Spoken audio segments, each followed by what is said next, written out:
जब से इनकी शादी करी है चैन से रहने नहीं दे रहे, सबने दिमाग खराब करके रखा है। आओ आओ बैठो। क्या तुम्हारी ये स्टेज करा रहे हो है? मुझे तो कुछ समझ में ही नहीं आ रही, क्या लड़ रहा हो? अब्बा ये बहुत बड़ी बड़ी बात कर रहा। कल का कह रहा था अभी? कहाँ बड़ी बड़ी बात कर रहा हूँ मैं? कल जो कह रहा था क्या बता? तो सुबह 10 बजे सो उठ रही भाभी साहब। अरे तू कौन तारे कहने वाला ये रखे तुम्हें बेरा जाएगा? अरे क्या बेट ला रखा है? बेड़िया छोटा छोटा करके सर बिठा रखा है। अरे बेड़िया भैया तुमसे कहने की नहीं बन रही, मंजिला तुम भी समझा दो। दोनों भाभियां एक से बढ़ के एक है। आज ये देर से उठ रही, कल वो भी ऐसे ही उठेगी। पहले ही अम्मी का बीपी शुगर बढ़ रहा है इनके काम देख देख के।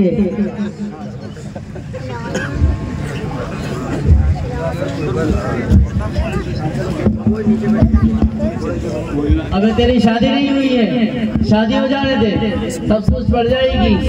अब्बा बच्ची रात भर सताती रहती है, सुबह तक नहीं लगती है उसको, फिर भी बेचारी जल्दी उठ रही है, घर के काम बराबर कर रही है, फिर अम्मी को इसे ताने देने की क्या जरूरत है? अरे हाँ जाने उठी क्या लेगा? कैसे नहीं उठेगी?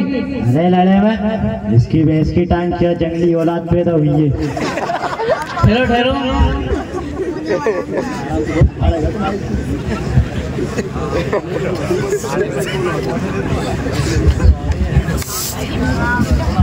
ठहरो ठहरो। अब्बा आप पहले इन दोनों को बुला के जरा समझा दो। बेगम जरा इधर आओ।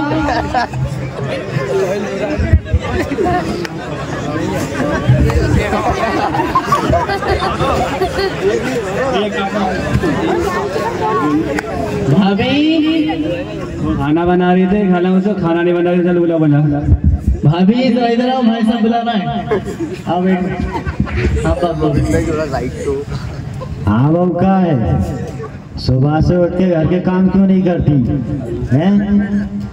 कहने की जरूरत ना पड़े करे। क्या कह रही है? आवाज से क्या कह रही है?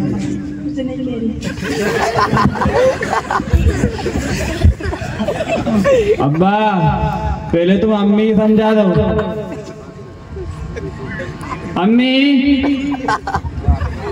नहीं आगी रहो, वो तो माचिस की तिल्ली, जहाँ जा वहीं आग लगा फिरे। मैं बता दे, मैं कह दूंगा का कहने वासे। अब्बा ये दोनों कोई से सालन बनाए, अम्मी यार सालन पे नाम रख रही है। के साथ भी ऐसे ही कर रही हैं।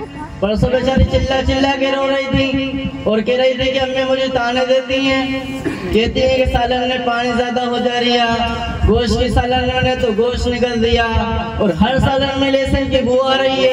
मेरा तो दिमाग खराब हो गया है। इधर अम्मी की शिकायत सुनो, इधर बीवी का रोना देखो। क्या करना जी अब्बा? आओ भाई साहब, बड़े ही बोलते हैं, अम्मी नहीं तो फिर और कौन बोलेगी? अरे हाँ रे, समझा के बोलना। ताने देने से हर किसी को तकलीफ होती है, मेरी बीवी की नहीं बोल दिया। ऐसे ताने देने से हर किसी को तकलीफ होती है। परसों अम्मी क्या बोल रही थी खाते वक्त कि हमारी मोड़ी तो ऐसी सालन बनाए कि उंगली चाटते रह जाए। चल छोड़ दे बेटा, वो तो ऐसी है। आओ भाई साहब, अम्मी की भी थोड़ी गलतियां हैं और भाभीियों की भी थोड़ी गलतियां हैं। क्या गलती है हमारी की है? हमारी बहन आए तो सुबह से शाम तक मुंह फूला रहता है, और उनकी बहन आए तो पूरे घर में कूदती कूदती फिरे। परसों के दिन बड़ी आप आई तो दोनों भाभी घर से बाहर नहीं निकली। जिस तरह हमारी बहन उसी तरह उनकी बहन। अरे सुनो, अरे सवाल नो, तुम दोनों मॉडर्न को काम है वो, और हम तो आज हैं कल नहीं रहेंगे। जब भी मेरी मोड़ियाँ करें उनके साथ जरा अच्छा रहो। रोका रही है, मैं चिल्ला रहा हूँ का मैं डांट रहा हूँ? जो ही तो कह रहा हूँ, जब भी मेरी मोड़ियाँ करें उनके साथ जरा अच्छा रहो। और तुम बड़ी बहू हो के नहीं ऊपर से 2-2 दिन तक नीचे नहीं आओ। रोज देख रहा हूँ मैं, 80 साल को बुढ़े ऐसे नहीं होगा मैं। वही कह रहा हूँ अब्बा, मैं भी। बहन आए तो बात तो दूर की बात, सलाम तक नहीं करती है दोनों, चाय तक बना के नहीं देती। अरे बहन है, कोई घर के मेहमान थोड़ी ना, खुद चाय बना कर नहीं पी सकती क्या? कुछ भी और बातें, भाभियां भाभियां भाभियां, घर के मेहमान है क्या वो? सुनो रे, तुम तीनों मिलके रही हो और जब औरतन की बातन में आके बिछड़ियों मत ही। इनको तो काम ही जो है वो एक की दो लगा के कहनो। लेकिन तुम सुनो बेटा, तुम तीनों मिलके रही हो और आजकल माँ बाप जिंदा रहें जब तक ही भाई भाई है, जाके बात कोई भाई कोई ये नहीं पूछे। अब्बा कोई नहीं बुलाता तो क्या हुआ, इन दोनों को भी मत बुला लो, मैं बुलाऊंगा बहनों को। आजकल माँ बाप मरने के बाद बड़ो बेटा कुरान खानी करवाए, मंजिलो 40वां करवाए और ये माँ बाप के नाम पे गरीबों को खाना खिलाने से, कपड़ा पहनाने से, पानी पिलाने से हमारी जान को सुकून नहीं मिलता रे। जब तुम भाई बहन मिलके रहोगे, जब हमारी जान सुकून मिले वो। अब्बा हिस्से के बारे में क्या कुछ बातें कर रही है दोनों थोड़े दिन से? हिस्से के बारे में रे, कहाँ जाओगे हिस्सा है? तुम्हें नहीं दूंगा तो कब बाहर वाले ने दूंगा हिस्सा? क्या चाहिए तुम्हें हिस्सा में? अब्बा आपके लिए तो एसी तकसीम कर दीजिए, पहले ही घर के हालात सही नहीं चल रहे, नहीं तो आपके बनने के बाद एक और नई लड़ाई शुरू हो जाएगी। और क्या कह रही है, दोनों बहनों को हिस्सा नहीं देंगे?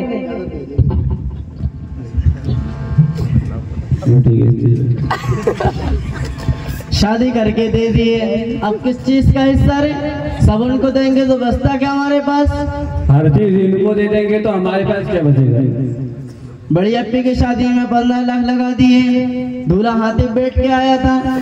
कुछ साल पहले छोटे की शादी में 18 लाख लगा दिए, और भात में भी खर्च कितना रे? ये कहाँ जाएगा? ये हिस्सा नहीं तो क्या है? ख्याल रखा, कपड़े बनाए, कुछ रोज पहले छोटे दूल्हे भाई की तबीयत खराब थी तो 50,000 रुपये वहाँ लगा दिए, ये हिस्सा नहीं है तो क्या है? और कब तक बेटियों को देते रहेंगे? और हाँ, बोरगंज का प्लाट खरीदते वक्त ज्यादा हिस्सा मेरा लगा था, इसलिए ज्यादा हिस्सा मेरा है। भाई ये घर बनाते वक्त ऊपर की मंजिल में ज्यादा खर्चा मेरा हुआ था, इसलिए उस हिस्से में से मेरे को भी हिस्सा होना। अब्बा के आंखों के ऑपरेशन में खर्चे तूने किया, पूरे मेरे लगे। अम्मी की बीपी शुगर की गोलियां 3 महीने से तू ला रही है, पूरे 3 महीने से मैं ला रहा हूँ। ये किसको बोला? थू थू थू, लाना दे तुम दोनों पे, घर के बेटे हो तुम दोनों। थू। अरे खामोश बेटे, ये क्या मालूम? अब्बा तुम रो रहे? बोलो रे बोलो, मेरे खाने पीने को भी हिसाब बोलो। मैं वो पास वाला प्लाट बेचकर तुम्हारो कर्जा दे दूंगा रे। अब्बा बात निकली तो कहना पड़ेगा। और सुनो रे, मेरी जायदाद में से मेरी मोड़िए ने भी हिस्सा दूंगा। काई का हिस्सा? तूने कमाया रे हैं? काई का हिस्सा? ये कौन सी बात होती? अभी से तुम लोग मोड़िन के साथ ऐसा कर रहे हो, हमारे मरने के बाद क्या करोगे? भैया अभी अब्बा की तबीयत खराब है, चलो उठो, बाद में बात करेंगे। अरे बैठो बैठो, मैं अभी हाल मुफ्ती साहब को बुला रहा हूँ, उनसे ही मसला मालूम करेंगे कितना बन रहा हो तुम्हारो। और जब मोड़िन खिलाफ भी अल्लाह पाक ने कछु तो लिखो हो, बताओ होगो कुरान हदीस में।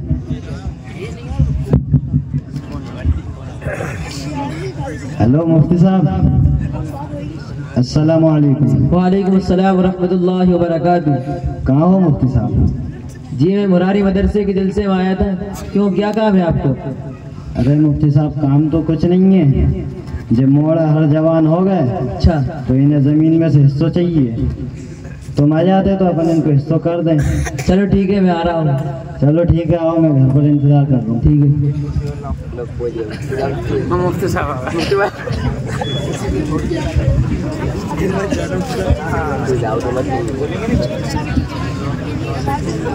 अस्सलाम वालेकुम। वालेकुम सलाम व रहमतुल्लाहि व बरकातुहू। अस्सलाम। बैठो मुफ्ती साहब।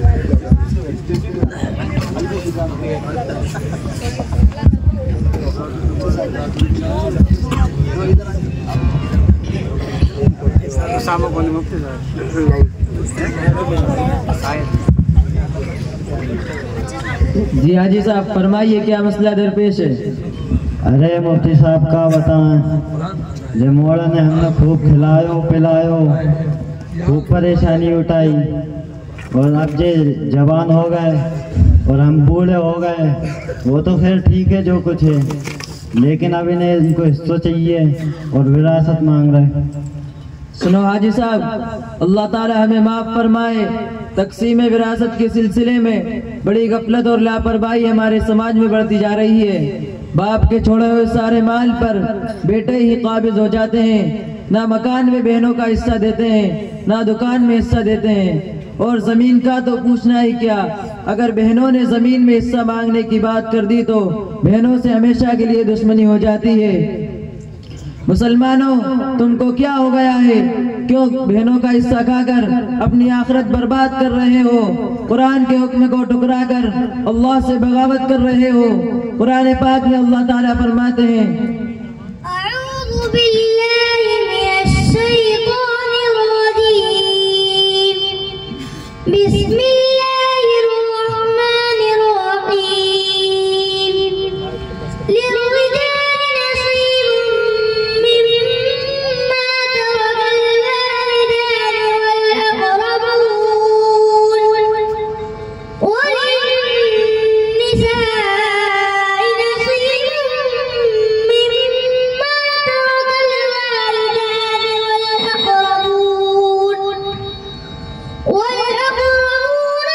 मिम्मा क़ल्ल मिन्हु अव कथुर नसीबन मफ़रूज़ा।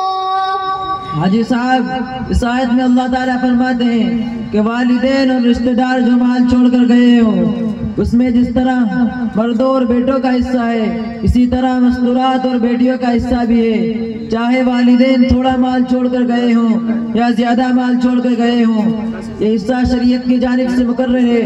किसी को हक नहीं है कि वो किसी हिस्सेदार को उसके हक से महरूम रखे। कुरान पाक में अल्लाह ताला ने ऐसे लोगों पर सख्त नाराजगी का इजहार किया है। फरमाया,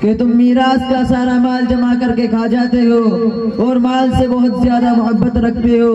मेरे भाइयों, मीरास का ऐसा नाजुक मसला है जिसको अल्लाह ताला ने सूरह निसा में पूरी तफसील से बयान किया है। इतनी तफसील से ना ज़कात को बयान किया, ना रोजा को बयान किया, ना नमाज को बयान किया, जितनी तफसील से कुरान में मीरास को बयान किया गया है। पाई पाई का हिसाब करके बहनों को हिस्सा दिया जाएगा। ये बिल्कुल जहालत की बात है कि अब्बा ने बहनों की शादी की, शादी में लाखों रुपए खर्च किए और लाखों रुपए का बहनों को दहेज दिया तो इसलिए बहनों का हिस्सा अदा हो गया। नहीं, ऐसा नहीं है। चाहे आप कितना भी दहेज दे दो, लाखों रुपए शादी में खर्च कर दो, इससे मीरास अदा नहीं हो सकती। मीरास तो बाप के मरने के बाद है। जो कुछ बाप छोड़कर मरेगा, शरीयत ने उसमें जिस तरह बेटों का हिस्सा रखा है इसी तरह बेटियों का हिस्सा भी रखा है। और मैं बेटों से कहता हूँ, कान खोल कर सुन लें, जब तक बाप जिंदा है तुमको कोई हक नहीं है कि तुम बाप से अपना हिस्सा मांगो। जिंदा रहने तक बाप ही तमाम जायदाद का मालिक है। अगर तुम उनके इलाज में पैसा लगा रहे हो तो कोई एहसान नहीं कर रहे। और हमें ये मसला भी मालूम होना चाहिए, अगर बाप अपनी जिंदगी में अपनी औलाद के दरमियान माल तकसीम करता है तो फिर सबको बराबर देना होगा, चाहे बेटा हो या बेटी, क्योंकि जिंदगी में जो माल तकसीम किया जाता है वो गिफ्ट और हदिया कहलाता है, मीरास नहीं कहलाता। मरने के बाद जो माल तकसीम होता है वो मीरास कहलाता है। उसके बारे में शरीयत का हुक्म यह है कि बाप ने जो कुछ भी छोड़ा है उसमें से बेटों के दो दो हिस्से और बेटियों का एक एक हिस्सा है। मिसाल के तौर पर किसी के 2 बेटे 2 बेटियां हैं तो पूरे माल को 6 हिस्सों में तकसीम किया जाएगा। उसमें से 2-2 करके 4 हिस्से दोनों बेटों को दिए जाएंगे और एक एक हिस्सा दोनों बेटियों को दिए जाएंगे। उम्मीद है कि हाजी साहब आपके बेटों को मेरी इस छोटी सी तकरीर से इतना तो समझ में आ ही गया होगा कि ये बहुत नाजुक मसला है, इसके बारे में हमें अल्लाह से डरना चाहिए। बाकी अगर आप आखिरत की फिक्र करके इसके बारे में मुकम्मल मालूमात करना चाहते हैं तो अपने बेटों को लेकर हमारे मदरसे में आए, इंशाअल्लाह आपका मसला हल किया जाएगा। मुफ्ती साहब, हमको अल्लाह ताला आपको जज़ा खैर अता फरमाए। आपका टाइम हमने खराब किया। नहीं हाजी साहब, ऐसी कोई बात नहीं है, इतना तो हमारा फर्ज बनता है। मुझसे आप चाय पीते जाते, कहाँ बैठो? नहीं हाजी साहब, अभी मुझे जलसे में जाना है, फिर कभी बाद में पियेंगे इंशाअल्लाह। चलो ठीक है। अस्सलामु अलैकुम। वालेकुम सलाम व रहमतुल्लाहि व बरकातहू। नहीं आई हो तो अपन मुफ्ती साहब के मदरसे पे चल के मसला मालूम कर लें तफसील से। अब्बा, हम लोग मिलके रहेंगे और हम बहनों को भी बुलाएंगे और उनको भी हिस्सा देंगे, और मुफ्ती साहब ने जो बात कही उस पर इंशाअल्लाह अमल करेंगे। ठीक है, एक ही बात, यही खत्म करते हैं। अब हमसे गलती हुई, हम उससे माफी चाहते हैं, आइंदे से गलती नहीं होगी। और मुफ्ती साहब ने जो बात बता दी रहे इंशाअल्लाह उस पर अमल करेंगे। भाई साहब और मंजला, मेरी भी थोड़ी गलतियां हैं कि मैंने आपसे बेअदबी करी और आपसे ऊंची आवाज़ में बात करी, इसलिए मुझे भी माफ़ करना। वो तो घर में रोज़ बात चलती थी, इसलिए मैंने अब्बा के सामने बात रखी, इसलिए मुझे माफ़ करना। चल छोटे, कुछ रोज में तेरी भी शादी करा देंगे, सब तीनों मिलकर लेंगे, फिर काई की दिक्कत। यो ही तो देखना चाहता हूँ रे मैं, तुम लोग लड़ते तो मुझको बहुत तकलीफ होती थी और ये टेंशन रहती थी कि अभी से तुम लोग इतना लड़ रहे हो तो हमारे मरने के बाद ना जाने कितना लड़ोगे। और हाँ, तुम मोड़िया ने भी नहीं बुलाते थे ना घर पे, जहाँ से भी मुझे बहुत टेंशन होती थी कि तुम अभी तो बुला नहीं रहे, हमारे मरने के बाद क्या बुलाओगे। कामयाब हो गए रे। खुदा हाफिज।